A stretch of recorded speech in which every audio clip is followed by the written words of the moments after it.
इस देश में बहुजन समाज 85% समाज है और 85% जिस दिन जाग गया मनुवाद उस दिन भाग गया। क्योंकि वर्तमान में जो लगातार बहुजन समाज के साथ घटनाएं हो रही हैं पूरे देश में, हमको मूत्र सेकंड पे मारा जाता है, हमको घोड़ी चढ़ने में मारा जाता है, हमारे बहन बेटी के साथ बलात्कार होते हैं, हमारे घरों को जलाया जाता है। अभी वर्तमान में जो आपकी घटना हुई है साउथ में, जहां हमारी जो 2 बेटियों को, आदिवासी बेटियों को नंगा करके मनुवादी द्वारा घुमाया गया है और चंद्रशेखर भाई के साथ पिछली 28 तारीख को घात लगा करके मनुवादी लोगों ने उन पर गोली चलाई और जान से मारने की उनको कोशिश करी। मगर ये समझिए कि जो अपार समाज का प्यार है वो बच गए और उसी को लेकर के आज हमारा जंतर मंतर में प्रदर्शन था, जहां पूरे देश से लाखों लोग आए और हमें सुरक्षा की मांग जो हमने सरकार से की है, अब तक सुरक्षा की जो हमारी मांग पूरी नहीं की गई है।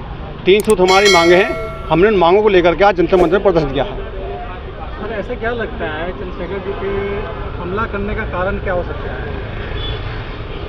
देखिए, जिस तरीके से चंद्रशेखर भाई दलितों, पिछड़ों, आदिवासियों और अल्पसंख्यक समाज की आवाज़ बने हुए हैं, तो वो नहीं चाहते कि यहाँ कोई रहनुमा इस समाज का बने।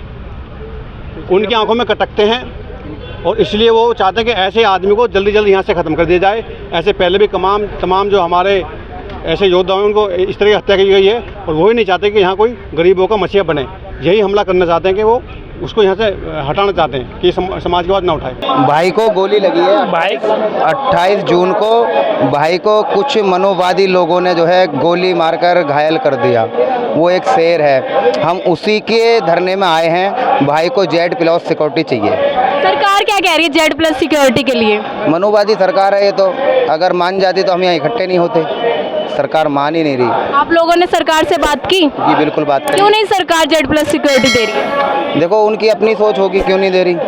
वो जो दोषी होते हैं उनको बचाने में लगे हैं और जो निर्दोष है उनको फंसाने के चक्कर में लगे। उनकी अपनी सोच होगी, क्यों नहीं दे रहे वो सिक्योरिटी। सरकार खुद नहीं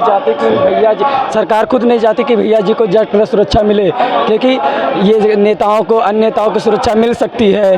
और ये जो कहते हैं टीवी में, सीरियल में जो काम करते हैं, ये सब जो फिल्मी स्टार लोग को Z+ सुरक्षा मिल सकती है, लेकिन दलित के इतने बड़े नेता, हमारे बड़े चंद्रशेखर आजाद जी को सुरक्षा नहीं दी जा रही।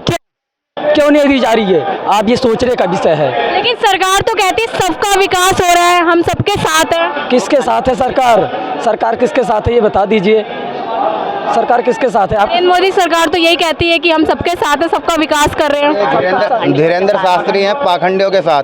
वो पता तुलना किससे करते हैं? माँ बहनों की तुलना किससे करते हैं कि हम चेहरा देख के बनाते हैं कि अगर इन्होंने जो है मांग भरी है, पैरों में पंजेब पहनी है, तो हम सोच लेते हैं कि जी इनकी रजिस्ट्री हो चुकी है, वरना हम सोचते हैं खाली प्लाट है। इस पे क्या मतलब, आपको क्या लगता है धीरेन्द्र शास्त्री ने इतना बड़ा बयान दिया, उस पर क्या कहेंगे? मतलब ये सही है कहीं ना कहीं महिलाओं के लिए या गलत है? महिलाओं के लिए गलत है, बहुत ज़्यादा गलत बोला। सरकार इस बयान पे कुछ क्यों नहीं कह रही है? सरकार तो उनकी है, सरकार उनको बचाने के चक्कर में लगी है, तो कहेगी।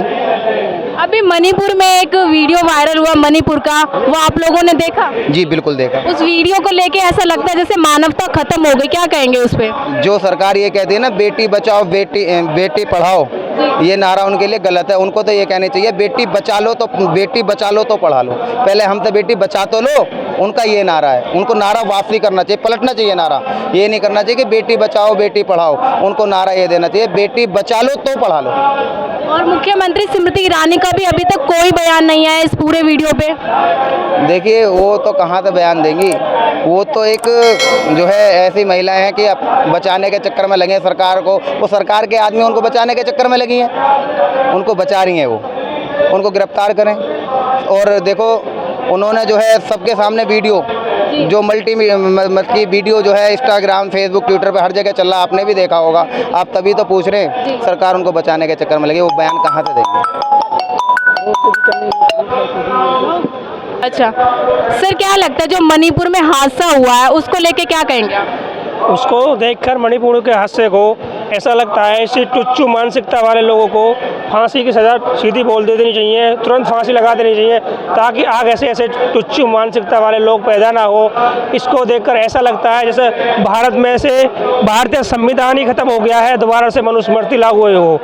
मनुस्मृति में ऐसा होता था, भारतीय संविधान में कहाँ होगा ऐसा? ये तो लोकतंत्र है, भारत में सबको जीने का अधिकार है। मगर इसी टुच्ची मानसिकता वाले लोगों को जान से मार देना चाहिए या उनको फांसी की सज़ा बोल देनी चाहिए। सर, जैसे कि चंद्रशेखर आज़ाद जी पे जो हमला हुआ था उस पे क्या कहेंगे? कौन, मतलब क्या इनके पीछे क्या कारण रहा? देखिए, चंद्रशेखर आज़ाद जी पे बीते कुछ दिनों पहले 28 जून को सहारनपुर के पास एक देवबंद कस्बे में चलती गाड़ी पर हमला हुआ था। मेरा मानना है कि वो एक टुच्ची मानसिकता वाले लोग हैं, उनके पीछे किसी और का हाथ है।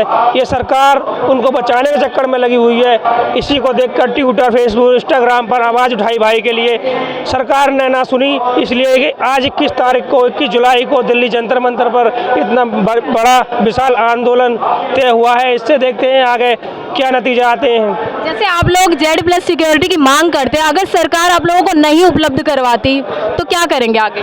मेरा मानना है कि जैसा भाई का आदेश आएगा, जैसे हमारी पार्टी, हमारे संगठन के लोगों का आदेश आएगा, फिर हम उस काम को आगे करेंगे। अभी आज के बाद में देखते हैं सरकार का क्या मानना है। आज का सर, क्या लगता है सरकार से आप लोग दुआई कर रहे हैं कि हमें Z+ सिक्योरिटी दी जाए, क्यों नहीं मिल पा रही है? देखिए, सरकार की सोच पर हमेशा सवाल उठता रहा है। और रही बात आज के विषय पर, तो मैं सिर्फ इतना ही कहना चाहूँगा कि जब एक विभिन्न तरह के लोगों को मिल सकता है, चाहे वो सामाजिक संगठन हो, चाहे गैर सामाजिक संगठन हो, चाहे वो किसी तरह का भी जो किसी न किसी माध्यम से लोग सरकार के हित में काम कर रहे हो या ना कर रही हो, अगर उनको सुरक्षा मिल सकती है तो जो भाई हमारे समाज का है, जो पीड़ित, शोषित, वंचित की समस्याओं के लिए, उनके हक की लड़ाई के लिए अगर वो सामने आकर लड़ रहा है, तो क्या ऐसे व्यक्ति को हम सुरक्षा नहीं दे सकते? ये सरकार की नैतिक मूल्यों में नहीं आता क्या? कहीं न कहीं यह उनकी संवेदनहीनता दिखाती है, उनकी मानसिकता को सरासर गलत बताती है। और जैसा प्रश्न अभी आपने भाई से किया था कि हमले की बात तो बहुत सारे सोशल मीडिया के माध्यम से ये भी सुनने में आ रहा है कि ब्रजभूषण जी ने हमला कराया। क्या लगता है कि ब्रजभूषण शरण सिंह ने सच में हमला कराया? देखिए, ब्रजभूषण सिंह के खिलाफ उनके विषय पे बहुत ज़्यादा मैं नहीं बता पाऊंगा, लेकिन सिर्फ एक चीज़ कहना चाहूँगा कि अगर इतने दिनों तक जिन महिलाओं के विषय में तमाम तरह की हमारे देश की महिलाएं जो सम्मानित है वो कर रही हैं कि आज तक वो कहाँ थी, लेकिन सोचना चाहिए कि जिस संविधान की बदौलत आज जो महिलाएं वहाँ जमीन से वहाँ तक पहुँची हैं, जिन्हें पढ़ने तक का अधिकार नहीं दिया था, अगर संविधान ना होता मेरी प्यारी बहना, तो आज भी वो घर में चूल्हा चौका ही करती, गाय और भैंस को चारा ही खिलाती, पढ़ने तक नहीं जा पाती।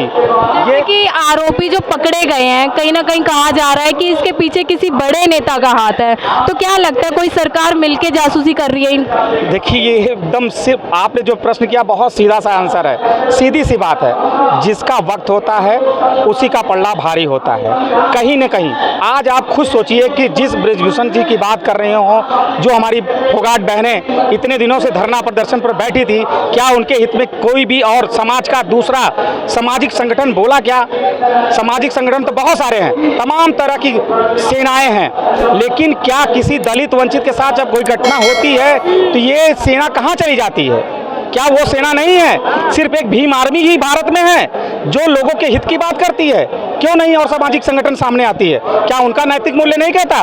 उनके घर के बच्चे अगर निकले, उनके घर की बहनें निकले, अगर वो सुरक्षित घर पे ना जाए तो जिम्मा कौन लेके रखा है? लेकिन जो पहलवानों वाला केस था वो तो खुद ही उन्होंने वापस ले लिया था सर। बहन, समझना पड़ेगा, एक इंसान एक पुरुष के साथ अत्याचार करिए वो तो कम बैक हो जाता है, और जो बहनें पिछले 2 महीने इतने आप कुछ समय पहले अगर जाइए तो जो किसान आंदोलन हुआ था उसमें जो कृषि कानून बनाए थे वो सरकार ने क्यों वापस ले लिए? सिर्फ इसलिए कि उनको चाहिए था 200-300 आदमियों का नरसंहार चाहिए था। क्या ये सरकार नरसंहार पे बनेगी? ये बहुत गलत है। कम से कम इंसानियत होनी चाहिए, मैं बार बार ये कहता हूँ। और भीम आर्मी चंद्रशेखर जी की बात मैं इतना कहूँगा, मैं उनको तो नहीं जानता, लेकिन इतना जरूर जानता हूँ वह भाई अच्छा है और सबके हक की लड़ाई वो लड़ेगा। जय भीम।